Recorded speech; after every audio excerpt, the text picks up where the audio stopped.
रेवंत रेड्डी हुकूमत 2 साल से सिर्फ एक ही रोना रो रही है कि साबिका हुकूमत कर्जे में डुबा कर गई, खजाने में पैसा नहीं है। जितने नाकामियां हैं केसीआर के सर लगा रहे हैं। आप 22 महीने में क्या करें? एक बच्चा 9 महीने में पैदा हो जाता है, 1.5 साल में रेंगने लगता है और 2 साल में दीवार का सहारा पकड़कर अपने पैरों पर चलने के काबिल हो जाता है। आप 24 माह की हुकूमत हो गई है, आप बोलने के काबिल हो गए हैं अपनी हुकूमत को लेकर, लेकिन अभी तक अपने पैरों पर खड़े नहीं रहे हैं। आप जिस खेत से मैसर नहीं दयाखां को रोजी, उस खेत के गोशे गंदुम को जला दो। आज किसान को वही हाल हो गया है कि उसके खेत से निकली हुई गंदुम या फिर प्याज टमाटे उसके काम के नहीं है, तो वो किसान उस खेत में फसल को छोड़कर जाने के लिए परेशान है। आज बात करते हैं ग़िज़ाई अजनास के ताल्लुक से।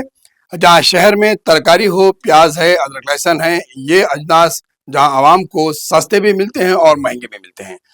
इनका कोई निज़ाम नहीं है, ये कब बढ़ जाते हैं कब कम हो जाते हैं। बहरहाल आज हमारा बताने का मकसद है प्याज और टमाटे की कीमत को लेकर। जहां प्याज इतनी सस्ती हो गई है कि किसान उससे परेशान हाल है।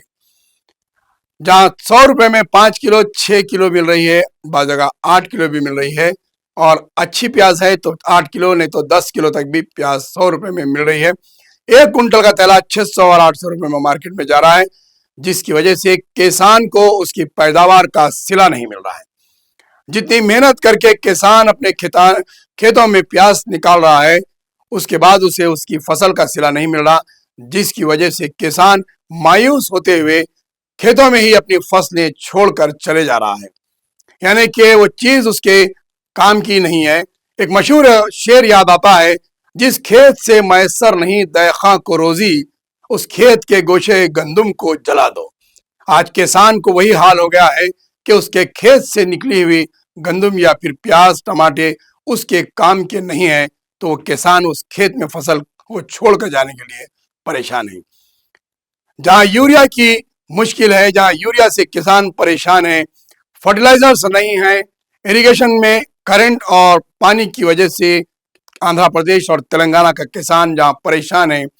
कांग्रेस दौरे हुकूमत में तमाम तेलंगाना के अंदर किसान एहतजाज कर रहे हैं, खाद को लेकर, पानी को लेकर, फसल को अपनी बेचने के लिए मार्केट में उन्हें उनका मुआवजा नहीं मिल रहा। आखिर इरिगेशन के और आपाशी के एग्रीकल्चर के मिनिस्टर्स क्या कर रहे हैं? रेवंत रेड्डी हुकूमत 2 साल से सिर्फ एक ही रोना रो रही है कि साबिका हुकूमत कर्जे में डुबा कर गई, खजाने में पैसा नहीं है। जितने नाकामियां हैं केसीआर के सर लगा रहे हैं।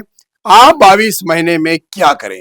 एक बच्चा 9 महीने में पैदा हो जाता है, 1.5 साल में रेंगने लगता है और 2 साल में दीवार का सहारा पकड़कर अपने पैरों पर चलने के काबिल हो जाता है।